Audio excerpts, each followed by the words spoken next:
Hello, नमस्कार। मैं आपका स्वागत करता हूं। हम लोग एक नए टॉपिक के साथ आज जुड़ रहे हैं, जो कि बहुत ही इम्पोर्टेंट है, जो कि रिसर्च में या जब कहीं पर भी आप रिसर्च करने जाते हैं या एडमिशन हो रहा होता है, तो उससे पहले आपसे रिसर्च प्रपोजल या रिसर्च सिनॉप्सिस मांगा जाता है। या कहीं कोई डिग्री ले रहे हैं, एमबीए कर रहे हैं, वहाँ पर भी रिसर्च प्रपोजल या सिनॉप्सिस मांगा जाता है। उसी से रिलेटेड चीज़ों को हम लोग आज देखेंगे कि कौन कौन सी चीज़ों को हम लोग ध्यान में रखते हैं, कैसे प्रिपेयर किया जाता है। राइट, यहाँ पर एक चीज़ ध्यान रखना है कि कोई भी ऐसा फास्ट एंड हार्ड रूल नहीं है जो कि कहीं पर दिया गया हो कि ये स्टेप्स होना चाहिए और ये नहीं होना चाहिए। आप अपने हिसाब से आप इसमें एक दो स्टेप कम भी कर सकते हैं, एक स्टेप ज़्यादा भी कर सकते हैं। ओके, तो इसके लिए परेशान नहीं होना है। आपको बस ये ध्यान रखना है कि लगभग ये चीज़ें उसमें इंक्लूड होनी चाहिए, जो कि हम लोग वन बाई वन करके देखेंगे। राइट, तो चलते हैं टॉपिक पे, देखते हैं कि सिनॉप्सिस कैसे तैयार किया जाता है। और जानते हैं कि सिनॉप्सिस किस तैयार किया जाता है कि कहीं पर आप एडमिशन ले रहे होते हैं पीएचडी में, तो पीएचडी में एडमिशन से पहले आपसे सिनॉप्सिस मांगा जाता है या रिसर्च प्रपोजल, कि आप अपना प्रपोजल दीजिए कि आप किस टॉपिक पर करना चाहते हैं, क्या रिसर्च गैप है, क्या उसमें टूल्स लगाएंगे, क्या लगभग पॉसिबल आउटकम आएगा। ये सब चीज़ें आपको बताना पड़ता है। एक ऐसे समझ लीजिए जैसे आप घर तैयार होता है, तो उसके लिए एक इंजीनियर से ब्लूप्रिंट तैयार करवाया जाता है, नक्शा, मैप। तो उससे क्या होता है कि उसी के अनुसार चीज़ें बनेंगी। जो भी नक्शा अगर पास हो जाता है तो उसी के अनुसार चीज़ें बन रही होती हैं। उसी के संबंध में बताया जा रहा है कि जो भी ये सब चीज़ें होती हैं उसके संबंध में ही बताया जाएगा। रिसर्च सिनॉप्सिस क्या है, आप अपना पूरा चीज़ें बताते हैं, कैसे रिसर्च करेंगे, कहाँ से डाटा लेंगे, कहाँ से हम कौन से टूल्स यूज करेंगे, जिसको हम लोग देखेंगे। राइट, तो चलते हैं। देखिए, इसमें फर्स्ट स्टेप क्या है जानते हैं। कोई भी आप रिसर्च करते हैं या कोई भी आप एसे लिखते हैं या कोई भी चीज़ लिखते हैं, तो पहले आपको क्या लिखना होता है, टॉपिक मान लीजिए इंपॉर्टेंट है। Okay, topic. तो फर्स्ट ऑफ ऑल क्या होगा कि टॉपिक आप यहाँ लिख देंगे, जो भी आपका नाम होगा यहाँ पे, जो भी जिस यूनिवर्सिटी में सबमिट करना होगा, ये सब चीज़ें लिख लेंगे फर्स्ट पेज पे। राइट, जिसके अंडर पीएचडी करना होगा उनका नाम, सुपरवाइजर का या जो रिसर्च स्कॉलर है उनका नाम अपना लिख लेंगे। ओके, तो जो फर्स्ट पेज होगा दैट इज इंट्रोडक्शन। इंट्रोडक्शन होगा कि इंट्रोडक्शन में क्या क्या चीज़ें देखी जाती हैं, कि जो भी टॉपिक है, टॉपिक का एक ओवरव्यू, हम इसलिए टॉपिक को चूज किए हैं, इसके ये डिफिनीशंस हैं, ये यहाँ से मैंने इससे प्रेरणा मिली, हम इसमें ये करना चाहते हैं, इससे ये फ़ायदा होगा, इस कंट्री को फ़ायदा होगा, समाज को फ़ायदा होगा, गवर्नमेंट को फ़ायदा होगा। ये सब चीज़ें हम लोग इंट्रोडक्शन में देखते हैं, एक सामान्य परिचय। राइट, नेक्स्ट आता है रिव्यू ऑफ रिलेटेड लिटरेचर। इस बात को ध्यान रखिए एम्फेसाइज करके कि रिलेटेड हमेशा शब्द यूज करते रहेंगे। वाई? बिकॉज रिसर्च बहुत बड़ा है। यदि रिलेटेड यूज नहीं करते हैं, इसका मतलब कि आप कौन सा रिव्यू कर रहे हैं लिटरेचर का। जब आप रिलेटेड यूज करते हैं, इसका मतलब जो टॉपिक है उस टॉपिक का रिसर्च करेंगे, उस टॉपिक से रिलेटेड चीज़ों को पढ़ेंगे। तो रिव्यू ऑफ लिटरेचर में क्या कर रहे होते हैं कि जो भी इस टॉपिक से रिलेटेड फर्दर प्रीवियस में कोई रिसर्च हुई रहती है, कोई सिनॉप्सिस रहता है, कोई थीसिस रहती है, कोई बुक्स होती है, उसको आप लोग स्टडी करते हैं। राइट, और स्टडी करके देखते हैं कि कहाँ कहाँ से कौन कौन से वेरिएबल्स हैं जिसको प्रभाव डाल रहे हैं, कहाँ कहाँ से ये चीज़ें आएंगी, ये सब चीज़ें हम लोग देख रहे होते हैं। राइट, तो जो जो वेरिएबल्स आती हैं तो रिव्यू ऑफ लिटरेचर देखते हैं। रिव्यू ऑफ लिटरेचर मीन्स जो शोध का मेरा वीडियो देखे होंगे उसमें बताया था कि review of literature means related literature, ये आपका नॉलेज यहाँ तक है। राइट, और क्या क्या रिसर्च हो चुका है, कौन कौन से वेरिएबल्स हैं, कौन कौन से हाइपोथेसिस हैं। तो हाइपोथेसिस सर्च करना हो, वेरिएबल सर्च करना हो, आपको कहाँ से नॉलेज है उसके आगे चीज़ों को बतानी हो, क्योंकि आपको रिसर्च तो नोन टू अनोन करना है ना, नोन टू अनोन। ओके, ज्ञान से अज्ञान की तरफ जाना है, तो आपको पहले पता तो होना चाहिए कि ज्ञान कहाँ तक है। तो ज्ञान आपको यहाँ से पता चलता है, रिव्यू ऑफ लिटरेचर से। कि आपका नॉलेज कहाँ तक है, कहाँ तक बुक्स हैं, कहाँ पे है, कहाँ तक रिसर्च किए गए हैं, कहाँ तक, ये सब चीज़ें आप देख रहे होते हैं, राइट। तो I think are you getting this point. चलते हैं नेक्स्ट। जब आप रिव्यू ऑफ लिटरेचर करते हैं तो आपको रिसर्च गैप दिखता है कि कहाँ कहाँ हम लोग गैप है जिसको हम लोग फुलफिल करने के लिए रिसर्च कर रहे हैं। जैसे मान लीजिए कौन सा प्रॉब्लम है जो अभी तक अनसोल्यूशन है, जिसको सोल्यूशन नहीं दे चुका है, या कोई और चीज़ें, या क्वेश्चन तैयार करते हैं, ये क्वेश्चन पे हम रिसर्च करेंगे, इस क्वेश्चन का हम आंसर कोशिश करेंगे कि देने की कोशिश करेंगे, ओके। या इसको कह सकते हैं research problem, okay. Research problem कई नाम है, इसलिए परेशान नहीं होना। तो आप रिसर्च प्रॉब्लम भी कर सकते हैं, रिसर्च गैप या क्वेश्चन भी कर सकते हैं। तो थर्ड पर क्या होता है कि रिसर्च प्रॉब्लम क्रिएट करते हैं on the behalf of review of related literature से। तो रिव्यू ऑफ लिटरेचर से जब ये तैयार कर रहे होते हैं तो अब क्या हो जाता है, क्लियर हो जाता है कि आपके पास ये क्वेश्चन है, या ये रिसर्च गैप है, या ये रिसर्च प्रॉब्लम है, जिस पर हम लोग आगे कंटिन्यू करेंगे कि क्या क्या हमको रिसर्च करना है, राइट। तो इसमें आप बताते हैं कि जैसे कोई प्रॉब्लम है, हम इस पर रिसर्च करेंगे, हम इस पर रिसर्च करेंगे, हमारा ये काम है, यहाँ से डाटा लेंगे, अभी तक कैसे फाइनेंशियल इंक्लूजन नहीं हो पाया, कैसे किसी, मतलब डिफरेंट टाइप की चीज़ों करेंगे, राइट। नेक्स्ट क्या है, रिसर्च ऑब्जेक्टिव, कि जो आप रिसर्च करने वाले हैं, जो आप रिसर्च करने वाले हैं, उस रिसर्च का ऑब्जेक्टिव क्या है, आप ये रिसर्च क्यों करना चाहते हैं, व्हाई, ओके। तो आप जैसे बताएंगे कि हमको गवर्नमेंट के लिए कुछ करना है, ओके, गवर्नमेंट के पॉलिसी मेकिंग में योगदान हो, न्यू नॉलेज के लिए करना है, ओके, न्यू नॉलेज के लिए करना है, न्यू प्रिंसिपल्स के लिए करना है, ओके, न्यू प्रिंसिपल्स के लिए, या न्यू फैक्ट्स, ओके, या कोई थ्योरी है उसका एप्लीकेशन करना है, ओके। ये सब चीज़ें रिसर्च ऑब्जेक्टिव में बताते हैं कि क्या क्या चीज़ें, हमारा ऑब्जेक्टिव क्या है। इस टॉपिक चुनने का, जो टॉपिक यहाँ पर चूज किए हैं, इस टॉपिक चुनने का, या जो हम रिसर्च करेंगे, कंडक्ट करेंगे, उस समय उसका उद्देश्य क्या होगा, और जब रिसर्च हो जाएगा तो किसको किसको फायदा होगा। उद्देश्य विदाउट गोल का कुछ हो सकता है, विदाउट गोल का कुछ नहीं हो सकता है, आप विदाउट गोल के कुछ नहीं कर सकते हैं। इसलिए गोल क्लियर होना चाहिए कि आपको ये उद्देश्य है और उसी के अनुसार आपको वर्क करना है, राइट। चलते हैं नेक्स्ट पॉइंट पे। नेक्स्ट पॉइंट का फिफ्थ पॉइंट, रिसर्च मेथोडोलॉजी। ये सबसे क्रूशियल पार्ट है इन दिस सिनॉप्सिस।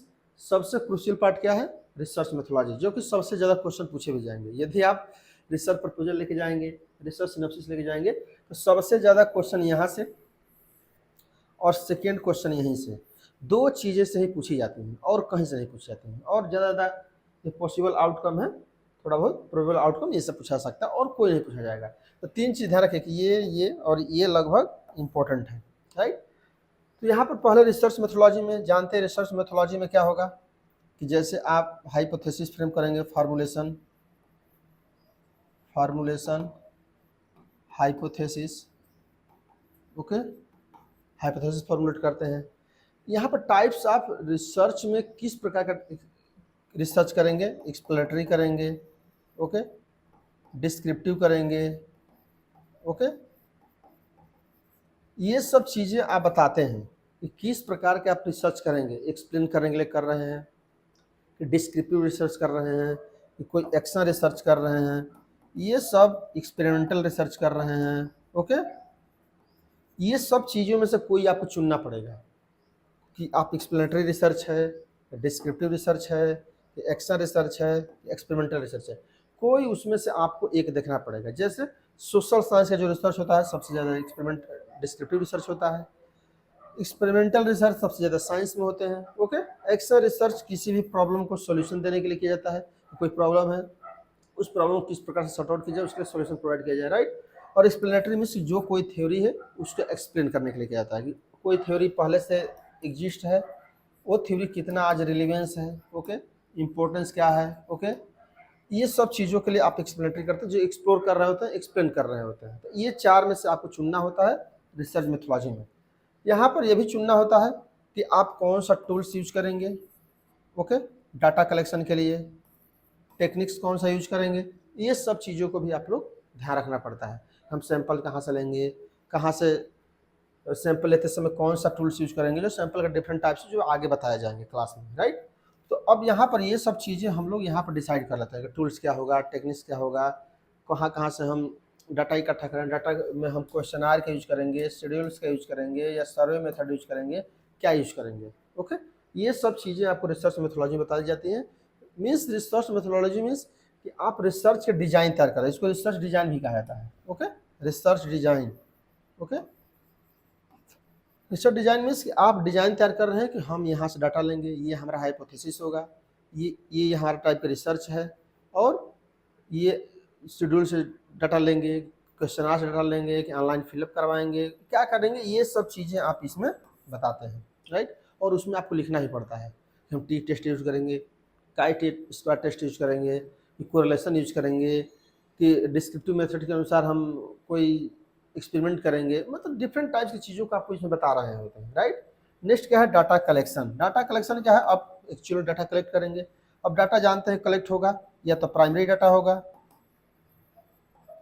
या सेकेंडरी डाटा होगा, तो आप इसमें यही बताएंगे कि हमारा प्राइमरी डाटा होगा कि सेकेंडरी डाटा होगा या बोथ होगा, दोनों करेंगे। तो अक्सर लोग बोथ ही करते हैं। ओके, कि कुछ प्राइमरी डाटा ले लीजिए, कुछ पहले सेकेंडरी डाटा। तो सेकेंडरी डाटा क्या है, जो पहले से किसी दूसरे ऑब्जेक्टिव के लिए पब्लिश हो चुके हैं, अब अपने ऑब्जेक्टिव के लिए उसको यूज करना चाहते हैं, that is secondary data.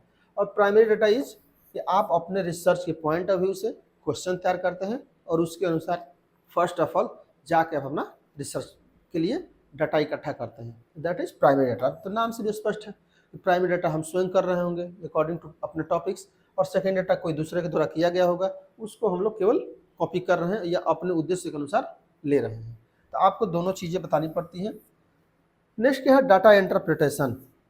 Means जो डाटा लिए हैं उसका एडिटिंग करेंगे, उसको मॉडिफाई करेंगे, उसको क्लासिफिकेशन करेंगे और उसके बाद इंटरप्रेट करेंगे। इंटरप्रेट करने के लिए जानते हैं कि जो भी टूल्स यूज करेंगे, कि आप काई स्क्वायर टेस्ट यूज करेंगे, ओके, कि आप कोरिलेशन यूज करेंगे, कि आप जेड टेस्ट यूज करेंगे, टी टेस्ट यूज करेंगे, क्या टेस्ट यूज करेंगे, और जिसके आधार पर आप इंटरप्रेट करेंगे। ओके, इंटरप्रेट मीन्स कि जो आप निष्कर्ष निकालेंगे, हमने ये देखा, या हमारा इस ये निष्कर्ष निकलता है, या इतने लोग ये परसेंट के लोग हैं, या इतने एज के लोग ये वर्क करना चाहते हैं, जैसे इंटरनेट बैंकिंग के लोग सबसे ज़्यादा लोग एज के लोग नहीं यूज कर पाते हैं, ये सब चीज़ें आप निष्कर्ष में इंटरप्रेट कर रहे होते हैं, राइट। तो इंटरप्रिटेशन में क्या होता है, डाटा का इंटरप्रेट कर रहे होते हैं, राइट।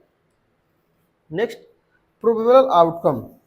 प्रोबेबल आउटकम मीन्स जो डाटा कलेक्ट किए हैं और जो डाटा इंटरप्रेट किए हैं, इसके आधार पर संभावित परिणाम क्यों है। संभावित क्यों लिख रहे हैं, बिकॉज आप ये कह सकते हैं कि अगर कोई पूछे कि आप संभावित क्यों लिख रहे हैं, तो बोलिएगा कि सर अभी मैं रिसर्च नहीं किया हूँ, ये मेरा संभावना है कि ये मेरा परिणाम आएगा, आउटकम आएगा। अगर आज ही मैं आउटकम बता दूंगा तो रिसर्च करने की आवश्यकता ही क्या है, समझ रहे हैं। तो इसलिए प्रोबेबल आउटकम लिखा जाता है, संभावित परिणाम क्या होगा। जो हम डाटा लिखे हैं, जो इंटरप्रेट किए हैं, तो ना हमारे पास डाटा है, जब प्रपोजल दे रहे हैं तो आप सोचिए सिनॉप्सिस के समय क्या आपके पास डाटा है, नो। क्या आपके पास डाटा इंटरप्रिटेशन है, जब डाटा नहीं तो डाटा इंटरप्रिटेशन कैसा है, जब दोनों नहीं है तो आउटकम कैसा है।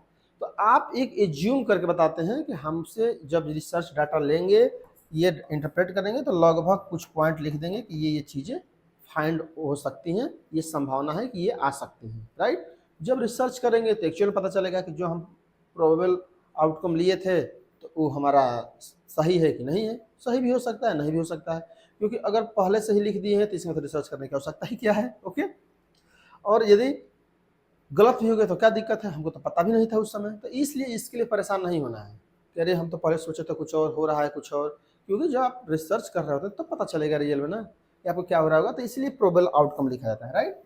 Are you getting this point. Next क्या है, further studies and future scope.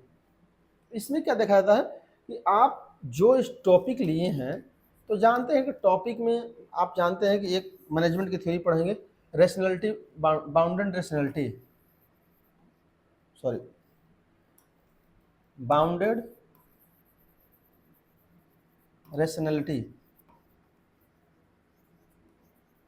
Rationality means सीमित सोच या विवेकपूर्ण सीमितता। इसका मतलब क्या है कि माइंड जितना जिसके पास होता है उसका थोड़ा सा वो यूज कर पाता है। ओके, वो इतना ही यूज कर पाता है। ओके, इतना माइंड उसका खाली होता है। ओके, और जो भी कोई डिसीजंस लेता है, कोई भी वर्क परफॉर्म कर रहा होता है, तो वो इतने माइंड से ही कर रहा होता है और इतने चीज़ों को ध्यान में रख के कर रहा होता है। इसीलिए देखिए, जब 2 लोग मिलते हैं तो और कुछ अच्छा वर्क होता है, 3 लोग मिलते हैं तो कुछ और डिसीजन अच्छा होता है, 4 लोग मिलते हैं और डिसीजन अच्छा होता है, क्योंकि एक कॉन्सेप्ट है, two head is better than one. एक हेड से, एक सिर से 2 सिर अच्छे हैं। क्यों? क्योंकि 2 लोग जब मिलेंगे तो अच्छा से वर्क करेंगे। इसका बेस्ट एग्जांपल क्या है? जैसे मान लीजिए किसी का, समझ लीजिए जैसे किसी का मर्डर हो गया है। आप जानते हैं कि मर्डर करने वाला व्यक्ति कितना यूज कर रहा होगा? इतना दिमाग का यूज कर रहा होगा कि नहीं? ये क्यों पकड़ा जाता है? क्योंकि वर्ल्ड में कोई ऐसी गलती नहीं जिसको कोई पकड़ नहीं सकता है, बशर्ते उसको चेक करने वाला एक्टिव हो, नॉलेजेबल हो, वो इसके लिए प्रिपेयर हो। क्यों? क्योंकि वो इतने परसेंट के दिमाग का यूज कर रहा है। हो सकता है कि जो इस मर्डर को चेक करने वाला जाए इधर से यूज कर ले, जो कि ये मर्डर करने वाला व्यक्ति इसको ध्यान में नहीं रखा हो, ऐसा हो सकता है। इसीलिए आप देखेंगे कि कोई भी चीज घटना में निश्चित रूप से पकड़ जाता है कोई ना कोई, अगर एक्चुअल में उसके लिए तत्परता के साथ वर्क किया जाए तो। अगर मान लीजिए जो वर्क करने वाला ही है वही बायस है, वही चाहता है कि न पकड़ा जाए, ओके, तब तो अलग मैटर है। नहीं तो कोई ऐसा व्यक्ति नहीं है जो ऐसा कोई काम कर दे जिसमें कोई गलती ना किया हो, क्योंकि उसकी सोच सीमित है। ये कौन बताया? हर्बर्ट साइमन के द्वारा दिया गया है कि व्यक्ति की सोच सीमित है, इसलिए वो कोई भी कर कार्य करता है, कोई डिसीजन लेता है तो सब कुछ सोच कर नहीं ले सकता है। वो कुछ चीज़ें ऐसी होंगी जो कि वो सोच नहीं पा रहा होगा, ओके, और जो नहीं सोच पा रहा होगा दूसरा व्यक्ति वहीं जाकर सोच लेगा, ओके, और वो पकड़ जाएगा। उसी को यहाँ पर यूज किया गया है। मैं इसीलिए इतना बता रहा था ताकि ये कॉन्सेप्ट को मैं बता पाऊँ। यहाँ पर ये बताया जा रहा है for the studies and future scope, means ये कि जो टॉपिक लिए हैं तो आप भी टॉपिक में कुछ लिमिटेशंस होंगे, ओके, लिमिटेशंस होंगे जो कि मेथोलॉजी में आप लिखेंगे ही कि हमारी ये लिमिटेशंस है। तो आप ये सोचिए कि क्या सबका अध्ययन कर रहे होंगे? नहीं कर रहे होंगे। क्या सभी एज का अध्ययन कर रहे होंगे? नहीं कर रहे होंगे, तो लिमिटेशंस दे रहे होंगे। तो आप ये बताते हैं कि हम फ्यूचर में ये काम कर लिए हैं और हमारा और लोग चाहते हैं कि इस पर रिसर्च करें, तो आप फर्दर स्टडीज फ्यूचर स्कोप के लिए भी संभावनाएं हैं, क्योंकि मैं टॉपिक में केवल ये चीज़ें देखूंगा और इसके अतिरिक्त चीज़ों को नहीं देखूंगा। क्योंकि कोई पृथ्वी पर सब कुछ कैसे देख सकता है? अगर सब कुछ देख लेता है और सब कुछ वो एक ही थ्योरी दे देता तो कोई इन्वेंशन होता। जैसे ऑपरेशन ही ले लीजिए, अगर ऑपरेशन सबसे ज़्यादा परफेक्ट पहले ही आ गया होता है तो इतना इन्वेंशन होता कि लेजर लाइट से ऑपरेशन हो रहा है, कोई भी इंसेथिया दी जा रही है तो पूरा बॉडी को नहीं दिया जा रहा है, जहाँ पार्ट्स में सर्जरी करना है वहीं को दिया जा रहा है। तो ये सब क्यों रिसर्च हो रहे हैं? बिकॉज वो पूर्ण नहीं है। इसी को फैल्सी कॉन्सेप्ट कहा जाता है, ओके, फैल्सी कॉन्सेप्ट, कि कोई भी सिद्धांत वर्ल्ड में कंप्लीट नहीं है। आप उसको गलत कर सकते हैं बशर्ते उससे बेस्ट आप चूज करके लाइए, बेस्ट रिसर्च करके लाइए, राइट। तो इसलिए रिसर्च के अभी स्टूडेंट हैं, आई थिंक मैं जान रहा हूँ कि जो ये वीडियो देख रहा है वो निश्चित रूप से रिसर्च करने वाला है, ओके। तो रिसर्च में फैलेसी कॉन्सेप्ट है, कोई पृथ्वी पर वर्ल्ड में सिद्धांत सत्य नहीं है। उसके लिए प्रमोशन हो सकता है, उसका मॉडिफिकेशन हो सकता है, उसका इम्प्रूवमेंट हो सकता है, ओके। और इम्प्रूवमेंट अच्छी चीज़ है, क्योंकि हो सकता है कि उस समय जब दिया गया होगा तो उसमें ओल्ड चीज़ें हों, आज नई चीज़ें आई हैं, इसलिए हो सकता है। तो यहाँ पर क्या है कि फर्दर स्टडीज़ के लिए आप इसको स्कोप बताते हैं कि हम यहाँ तक ये रिसर्च किए हैं और ये कुछ पॉइंट बता देंगे कि ये रिसर्च मैं नहीं किया हूँ, आप कोई तीसरा रिसर्च स्कॉलर या कोई तीसरा व्यक्ति इस पर रिसर्च कर सकता है। तो आपको ये बताना पड़ता है, ओके। कंपल्सरी नहीं है, मैं पहले ही बताया हूँ, तो ये कंपल्सरी नहीं है, बट बताते हैं तो to the best, okay, you are the best. Last point क्या है जानते हैं? जब ये सब चीज़ें कर चुके हैं तो कंक्लूजन देंगे। कंक्लूजन में आप जानते हैं कोई ऐसा कंक्लूजन मत दीजिए, बिकॉज सिनॉप्सिस है, प्रपोजल है। एक अमोघ अस्त्र अपने पास हमेशा रखिए कि सर मेरा ये सिनॉप्सिस है, प्रपोजल है, इसलिए मैं बहुत कुछ कंक्लूजन नहीं दे सकता, क्योंकि मैं अगर कंक्लूजन दे दूंगा तो मैं बायस हो जाऊंगा रिसर्च के प्रति, इसलिए बायस नहीं होना चाहता हूँ। तो इसलिए जो भी इंट्रोडक्शन से रिलेटेड कोई कंक्लूजन होगा, थोड़ा बहुत अपना 4-6 लाइन 8 लाइन अपना 8 लाइन 10 लाइन लिख दीजिए, ओके, कंक्लूजन, ओके। जब आप रिसर्च करेंगे जानते हैं कि 10-15 पेज 5 पेज आप कंक्लूजन लिखते हैं, तो ये सब चीज़ों को आपको ध्यान में रखना पड़ता है, राइट। लास्ट में रेफरेंस मीन्स रेफरेंस किस लिए, रिव्यू ऑफ लिटरेचर के लिए, इंट्रोडक्शन के लिए, गैप के लिए, कहाँ कहाँ से आप ये चीज़ों को पढ़े हैं आप रेफरेंस में बताइए वन बाय वन करके। ओके, कहाँ कहाँ से पढ़े हैं। ओके, एक चीज़ बहुत ही कॉमन क्वेश्चन है जो कि बहुत लोगों को नहीं पता है, एक बिब्लियोग्राफी होता है। ओके, बिब्लियोग्राफी, दोनों में डिफरेंस क्या है, what is difference between reference and bibliography. Reference means कि आप कोई भी बुक्स को पढ़े, कोई भी थीसिस को पढ़े और उस थीसिस के आधार पर आपने ये सब चीज़ों को लिखा है। और बिब्लियोग्राफी मीन्स कि यदि उसमें से कुछ लाइन एडॉप्ट कर लेते हैं, दैट इज बिब्लियोग्राफी। जैसे मान लीजिए कि एक बुक पढ़े, एक बुक्स में ये लाइन लिखी थी, इस लाइन को बहुत अच्छा आपका लगा और ये लाइन को आपने अपने as it is review of literature में या रिसर्च गैप में या ऑब्जेक्टिव में, मैक्सिमम लिटरेचर में यूज किया जाता है तो इसलिए बता रहा हूँ, ये ऑब्जेक्टिव में आपने लिख दिया, that is bibliography. Right, are you understand this point. क्योंकि ये बहुत बेसिक चीज़ है जिसको पता नहीं होता है। बहुत से रिसर्च स्कॉलर हैं जो इस वीडियो को देखेंगे नहीं पता चल पाएगा, और जो देख रहे होंगे पूछ लीजिएगा, नहीं पता चल पाएगा। नेक्स्ट क्या है, रेफरेंस। रेफरेंस मीन्स कि ये बुक्स को आप पढ़े और इसका समरी जो आपको लगा, ओके, आप उसको लिख दिए। यहाँ पे रिव्यू ऑफ लिटरेचर में तो समरी लिखे हैं तो रेफरेंस यूज करिए, राइट। और यदि टू द कॉपी कर लिए हैं तो बिब्लियोग्राफी में लिखिए। तो यहाँ पर भी जिस बुक का नाम लिखे होंगे उसका राइटर का नाम, बुक्स का नाम, पब्लिकेशन, एडिशन, कौन सा, ये सब चीज़ें लिखते हैं ताकि कोई डाउट हो तो चेक किया जा सके कि क्या आपने उसको सही में स्टडी किया है या नहीं किया है। तो अब जानते हैं कि ये सब चीज़ें आप लिख सकते हैं, इसमें कोई दो राय नहीं। तो आई थिंक आप लोग को एक पता चल गया होगा कि रिसर्च प्रपोजल बनाते समय आपको क्या क्या चीज़ों का ध्यान रखना पड़ता है, चाहे सिनॉप्सिस बना रहे हैं चाहे प्रपोजल बना रहे हैं। प्रपोजल से मतलब सीधा से दिख रहा है कि आप रिसर्च करने वाले हैं, उससे पहले अपनी बात को रख रहे हैं कि हमको ये चीज़ें करना है, राइट। जिससे कहीं पर आप जैसे बताए मकान को लेकर गए तो पहले बताया जाता है ना कि ये चीज़ें यहाँ बनेंगी, वैसे ही यहाँ पर भी है। इसमें से कोई भी टॉपिक एक्स्ट्रा भी हो सकता है, कोई बढ़ भी सकता है, इस बात को ध्यान रखे रहेंगे। लेकिन इतना निश्चित है कि जो चीज़ें मैं बताया हूँ लगभग 99% चीज़ें ये रहती हैं। ओके, तो इसलिए इसको थोड़ा सा अच्छा से अपना देख लीजिए, समझ लीजिए। और मैं इस पर डिटेल में नहीं क्यों किया, क्योंकि सबकी रिसर्च अलग अलग होती है, तो अलग अलग तरीके से रिसर्च करता है, लेकिन टॉपिक यही रहेंगे, पॉइंट यही रहेंगे, उसी से रिलेटेड कुछ रहेगा चीज़ें, राइट। नेक्स्ट में हम लोग स्टार्ट करने वाले हैं रिसर्च स्टेप्स कि कौन कौन से रिसर्च, जब अब ये तो सिनॉप्सिस है, अब रिसर्च के लिए तो अलग से स्टेप्स होंगे ना, तो रिसर्च स्टेप्स के लिए अलग से हम लोग देखेंगे और उसी पर हम लोग नेक्स्ट क्लास पढ़ेंगे आगे चल करके कि इंट्रोडक्शन कैसे लिखते हैं, रिव्यू ऑफ लिटरेचर कैसे लिखते हैं, रिसर्च गैप कैसे लिखते हैं, ऑब्जेक्टिव कैसे लिखते हैं।